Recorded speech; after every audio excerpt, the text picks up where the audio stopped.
Indian आर्मीबद्दल वारंवार अशा प्रकारचे व्हिडिओ बनवावे लागत आहेत. वारंवार अशा घटना घडत आहेत देशभरात. हीच मुळात शोकांतिका आहे आपल्या देशाच्या समाजव्यवस्थेची. आर्मीतून रिटायर झालेला असो किंवा ऑन ड्युटी असलेला, रजेवर आलेला एखादा आर्मी ऑफिसर किंवा सोल्जर असो, अर्थात आर्मीची वर्दी जो अंगावर घालतो तो प्रत्येक व्यक्ती soldier. Soldier is always a soldier. Once a soldier, till death he is a soldier.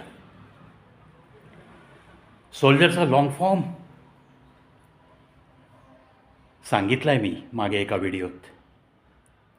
Smart, obedient, loyal, disciplined, intelligent, excellent are for real. ही सोल्जर म्हणून आर्मीमध्ये गेलेली व्यक्ती अतिशय शिस्तीमध्ये आपली नोकरी म्हणून करत नसते, देशसेवा म्हणून करत असते. आणि या देशासाठी, या तिरंग्यासाठी, या मातीसाठी रक्त सांडण्याची तयारी नक्की त्याची मनापासूनची असते. मग अशा लोकांचा तुम्ही, आम्ही, सगळ्या सिव्हिलियननी थोडा तरी सन्मान बाळगलाच पाहिजे ना.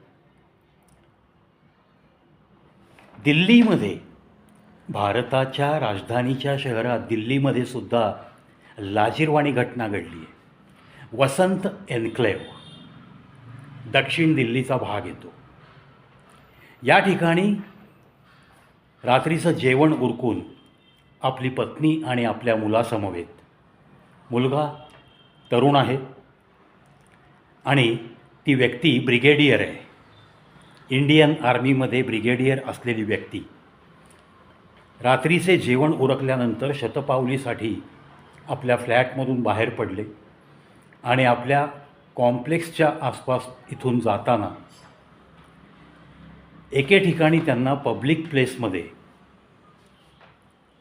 श्रीमंत अशी दिसणारी एक व्यक्ती ड्रिंक्स करताना आढळली. रस्ता आहे तो, रस्त्यामध्ये एका कारमध्ये बसून ड्रिंक्स सुरू आहे, पण येणाऱ्या जाणाऱ्या लोकांना ते दिसतं आहे. ब्रिगेडियरच्या मुलाला राहवलं नाही, ब्रिगेडियर साहेबांनाही राहवलं नाही. म्हणून त्या मुलाने त्यांना विचारलं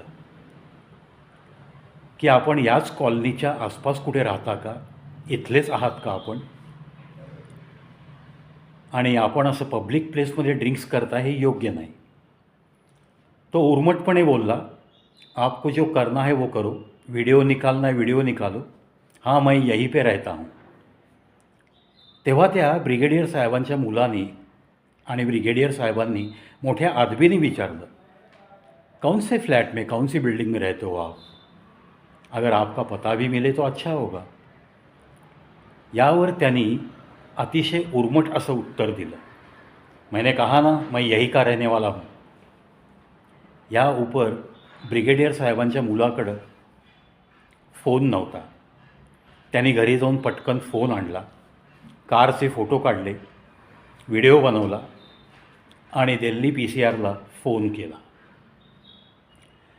फोनला रिस्पॉन्स देऊन थोड्याच वेळात तिथं पोलिसांची गाडी आली.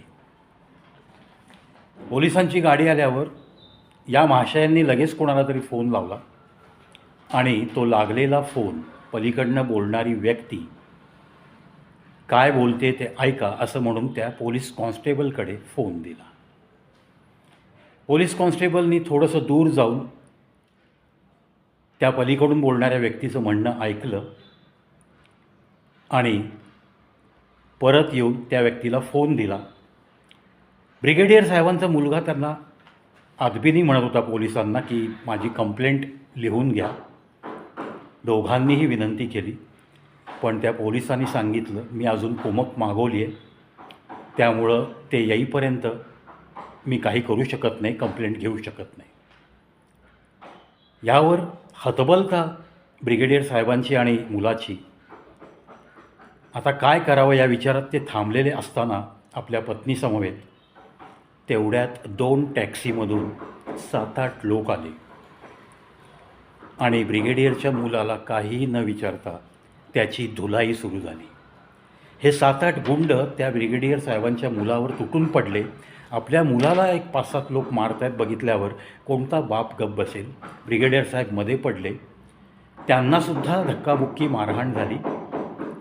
ह्या दोघांनाही मारतायत हे पाहून, रात्रीची वेळ आहे 9:30 नंतरची, रस्त्यात तसं पाहिलं तर गर्दी नव्हती, त्यामुळं कोणी मध्ये पडण्याचा प्रश्नच नाही. तुरळक गर्दी, त्यातलं कोणीही मध्ये पडत नाही. शेवटी दिल्लीचा एरिया आहे तो. आणि 7-8 लोक 1-2 व्यक्तीला मारत आहेत, त्यानंतर त्यांच्याकडे हत्यार असू शकतं असं गृहीत धरून गर्दीतला कुणीही मध्ये पडत नाही आणि पोलीस कॉन्स्टेबल जाऊन गाडीत बसला. त्यांची बायको ब्रिगेडियर साहेबांची विनंती करते आहे की आप थोड़ा बीच में आओ, इंटरफियर करो, मेरे बेटे को मार रहे हैं, मेरे पती को मार रहे हैं. तरीही ते कॉन्स्टेबलचं मन काही विरघळलं नाही. एका आर्मी ऑफिसरला भर रस्त्यात काही गुंड त्याच्या मुलाला आणि त्याला मारतायत आणि कोणीही मध्ये येत नाही. आपल्यासाठी जे छाताडावर गोळ्या झेलतात त्यांना समाज काहीही रक्षण करत नाही त्यांचं, आणि समाज तमाशा बघत बसतो आणि वर्दीतला पोलीससुद्धा तमाशा बघतो. म्हटलं तर तो मध्ये पडू शकला असता, त्याच्या वर्दीच्या धाकाने कदाचित ते गुंड पळून गेले असते. पण ही पत्नी बिचारी, एक अबला स्त्री, एक हतबल झालेली पत्नी, ती मध्ये पडतीये. एकदा नवऱ्याला वाचवायला पळतीये, एकदा मुलाला वाचवण्यासाठी पळतीये. मित्रांनो, ब्रिगेडियर ही रँक तशी पाहिली तर खूप मोठी रँक आहे. इंडियन आर्मीमधल्या काही रँक्स मी तुम्हाला सांगतो म्हणजे तुम्हाला समजेल. खालून वरपर्यंत तुम्हाला मी रँक सांगतो. सोल्जर म्हणून भरती झाला की शिपाई म्हणून भरती होतो माणूस. या शिपायानंतर लान्स नाईक, नंतर नाईक, नंतर हवालदार, अशी प्रमोशनरी पोस्ट घेत घेत वरती जातात लोक. यानंतर नायब सुभेदार, सुभेदार, सुभेदार मेजर, त्यानंतर मग कमिशन्ड ऑफिसर्स चालू होतात. Lieutenant, captain, major, lieutenant colonel, नंतर कर्नल आणि त्यानंतर ब्रिगेडियर. इथपासून त्या रँकला स्टार चालू होतात. ब्रिगेडियर ही रँक 1 स्टार रँक म्हणून गणली जाते. त्यानंतर मेजर कर्नल आणि त्यानंतर मेजर कर्नलला 2 स्टार आहेत. लेफ्टनंट मेजर जनरल, त्यांना 2 स्टार. त्यानंतर लेफ्टनंट जनरल आणि त्यानंतर जनरल. जनरलला 4 स्टार, लेफ्टनंट जनरलला 3 स्टार आणि लास्ट पोस्ट आहे field marshal, which is a ceremonial post. 5 star असतात त्यांना. आता अलीकडं चीफ ऑफ डिफेन्स स्टाफ हे एक पद आहे. तिन्ही आपले आर्मी, नेव्ही आणि एअरफोर्स या तिन्ही दलांचा चीफ म्हणून ती व्यक्ती कार्यरत असते. सांगायचा मुद्दा हा की 1 स्टार रँकचा ब्रिगेडियर या पदावर कार्यरत असलेला एक माजी सैनिक किंवा कार्यरत असलेला म्हणा किंवा माजी. आता ह्या दिल्लीमध्ये जर अशी घटना घडत असेल आणि जर ब्रिगेडियरचा जर अशा पद्धतीने अपमान होत असेल, त्यानंतर हे कुटुंब आम्हाला MLC करा, पोलीस स्टेशनला गेले, पण ती लवकर झाली नाही. 3-3 गाड्या थांबलेल्या आढळल्या असं त्या पत्नीच्या बोलण्यात येतं. म्हणजे तुम्हाला न्यायला, दवाखान्यात न्यायला, सरकारी इस्पितळात न्यायला गाडी अवेलेबल नाही आहे. ती आल्यावर आम्ही तुम्हाला नेऊ आणि नंतर MLCचा रिपोर्ट आल्यावर मग आम्ही कंप्लेंट लॉन्च करू. मुलाला इंजुरीज झाल्यात, मुलगा विवळतो आहे हे बघून ब्रिगेडियर साहेबांनी त्याला आर्मी हॉस्पिटलला नेलं. तिथं त्याच्यावरती इलाज सुरू झाला आणि नंतर यथावकाश पहाटे 2:30 वाजता 9:30, 10ची घटना. मग FIR वगैरे झालं. 30 तास उलटून गेले. मध्ये रविवार गेला, शनिवारची घटना. 30 तास उलटून गेले तरी पण यामध्ये काहीही ॲक्शन झाली नव्हती. शेवटी आर्मीच्या चॅनलमधून त्यांनी कंप्लेंट दिली आणि मग सूत्र हालू लागली.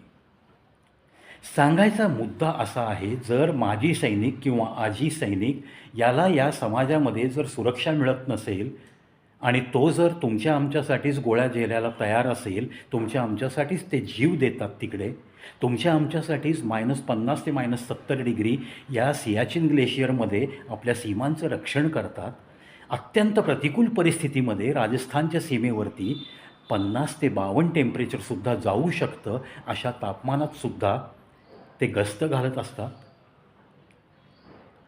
बांगलादेशच्या सीमेवर दलदल आहे, पाणी आहे, अशा ठिकाणीसुद्धा ते बॉर्डर सिक्युरिटी फोर्सचे आपली लोक गस्त घालतात, सीमांचं रक्षण करतात. आणि तरीसुद्धा आपण या वर्दीचा सन्मान ठेवत नाही, ना रिटायर झालेल्या वर्दीचा, ना कुठल्या आजी सैनिकाचा सुद्धा. त्यामुळं ही जी काही घटना आहे ती अतिशय लाजिरवाणी घटना.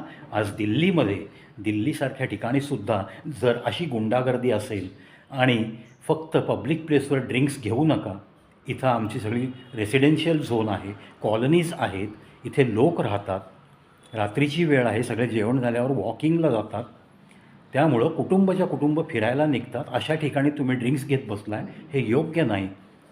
म्हणजे एखाद्या व्यक्तीला एखादी गोष्ट वाईट आहे हे सांगणंसुद्धा आता आजकाल गुन्हा झाला आहे की काय, असा प्रश्न निर्माण होतो. बरं, तो एक सामान्य व्यक्ती म्हणूनच त्यांनी त्याला सांगितलं होतं. असं काही नाही आहे की मी ब्रिगेडियरचा मुलगा आहे म्हणून तुला धमकी देतो आहे, असं नाही. धमकीचा कोणताही सूर नव्हता. मग असा इतका इगो त्या व्यक्तीचा का दुखावला गेला? आणि पब्लिक प्लेसमध्ये तो दारू पीत बसलेला असतानासुद्धा, तशी कंप्लेंट केलेली असतानासुद्धा वर्दीतला पोलीससुद्धा फक्त तमाशा बघत बसला. ब्रिगेडियर साहेबांना, त्याच्या पत्नीला, त्यांच्या मुलाला पहाटे 2:30पर्यंत कंप्लेंट घेतली नाही. त्यांना MLC करण्यासाठी सत्वर त्यांना गाडी अवेलेबल नसते. 3 गाड्या पोलीस स्टेशनमध्ये होत्या, असं स्टेटमेंट त्या पत्नीने दिलेलं आहे ऑन कॅमेरा. बिफोर सगळे जर्नॅलिस्ट त्यांच्यासमोर त्या पत्नीनेच दिलेलं स्टेटमेंट आहे. म्हणजे तथ्य नक्की असेल ना. एका ब्रिगेडियरची पत्नी उगाच असलं फालतू काही खोटं बोलणार नाही आहे. म्हणजे कुठेतरी काहीतरी गाफीलपणा सुरू आहे आणि वर्दीवाल्यांचं खच्चीकरण करण्याचं ठरवलं आहे की काय लोकांनी, असाही शंका येऊ लागली आहे. पाथर्डीची घटना, त्यानंतर साताऱ्यातली घटना, त्यानंतर बीडमधली घटना, ह्या रिसेंटली मी अक्षरशः तुम्हाला गेल्या 10-12 दिवसात अशा घटनांचे व्हिडिओ बनवून माझ्या चॅनलवर अपलोड केलेत. काही ठिकाणी मी स्वतः जाऊन पण आलेलो आहे. खेद वाटतो. शेवटी मी पण एक फौजीचा मुलगा आहे आणि म्हणूनच अशा गोष्टी जेव्हा घडतात तेव्हा मी खूप अंतःकरणापासून वाईट वाटतं, याच्यासाठी असा प्रगट होतो आहे. जे काही चाललं आहे आपल्या देशामध्ये, जे काही आपल्या समाजामध्ये चाललं आहे, वर्दीवाल्यांचं खच्चीकरण म्हणजे मिलिटरीतल्या लोकांचं, आर्मीतल्या लोकांचं खच्चीकरण समाजसुद्धा करतो आणि वर्दीतला पोलीससुद्धा करतो, ही मोठी शोकांतिका सुरू आहे. आत्ताच ऐकलं, दुसऱ्या एका ठिकाणी जगताप नावाच्या आर्मीच्या ऑफिसरची मुलगी, नाबालिक मुलगी, 18 पूर्ण नाही आहे, तिला कोयत्याचा धाक दाखवून तिचं अपहरण केलं आहे आणि 1 महिना, जवळपास 1.25 महिना होत आला, ती अजून सापडत नाही आहे मुलगी. मग ही कोणाची निष्क्रियता आहे? मग नक्की आता सैनिकांनी काय केलं पाहिजे? का सैनिकांनी सगळा आर्मीचा लॉ तो हातात घेऊन शहरात वावरलं पाहिजे? का प्रत्येक माजी सैनिकाला तुम्ही आता पिस्तूल वापरण्याचं आणि जेव्हा तुमच्यावर काही हल्ला होईल तुम्हाला वाटेल तेव्हा तुम्ही यूज करू शकता, अशी काही परवानगी आता देण्याची वेळ आली आहे का काय? का मग विदाऊट परवानगी त्यांनी आता आर्मीचे लॉ इथं वापरायचे सिव्हिल एरियात, अशी वेळ आणताय की काय? असा मी समाजाला खडा सवाल विचारतो आहे. आपल्या देशासाठी घाम गाळतात, रक्त गाळतात, आपल्या देशाचं, तुमचं, आमचं रक्षण करत असतात, तेव्हा यांच्या परिवाराची जबाबदारी आपल्यावर असते. त्यामुळे यांच्या परिवाराशी समाजाने कसं वागलं पाहिजे? समाजातल्या कोणत्याही व्यक्तीने, एखाद्याने जर सांगितलं की आय एम वर्किंग ब्रिगेडियर किंवा आय एम रिटायर्ड कर्नल किंवा what ever it may be, I am retired सुभेदार मेजर, त्यानंतर तरी तुम्ही त्याला थोडासा रिस्पेक्ट देण्याचं थोडं तारतम्य बाळगलं पाहिजे. असंच मी आव्हान समाजातल्या प्रत्येक घटकाला करतो. अरे, ही देशाची शान असतात आणि ते आहेत म्हणून तुम्ही आम्ही एन्जॉय करतो आहे लाईफ. ह्या गोष्टी कधी विसरायच्या नाही आहेत. त्यांना वजा केलं तर तुमच्या सीमांना भगदाडं पडली तर तुमचा जम्मू काश्मीर राहील का? पहलगामसारखं अख्खं गाव पहलगामला तर 25-26 लोक गेले, पण अख्ख्या गावात शिरून ते बेछूट गोळीबार करतील. नुसती कल्पना करा तुम्ही. जम्मू काश्मीरमधली आर्मी हलवली आहे, कोणीच नाही आहे सीमेवर. काय हॅवॉक होईल, वाटोळं होईल देशाचं. त्यामुळं या लोकांचा, या वर्दीचा, त्यांच्या परिवारांचा सन्मान करणं थोडं समाजाने शिकावं, असंही मी कळकळीने सांगतो आहे. वारंवार या घडणाऱ्या घटनांमुळं खूप उद्विग्नता आली आहे आणि म्हणूनच माझ्याकडनं काही परखड वाक्य पण गेली आहेत. पण हा सगळ्या घडलेल्या घटनांचा परिणाम आहे. आशा करतो समाजातील सर्व घटक या अशा वक्तव्याला समजून घेतील आणि अशा घटना घडणं आपल्या भारत देशात बंद होईल, याच अपेक्षेसह या व्हिडिओ तिथंच थांबतो. जय हिंद, जय भारत.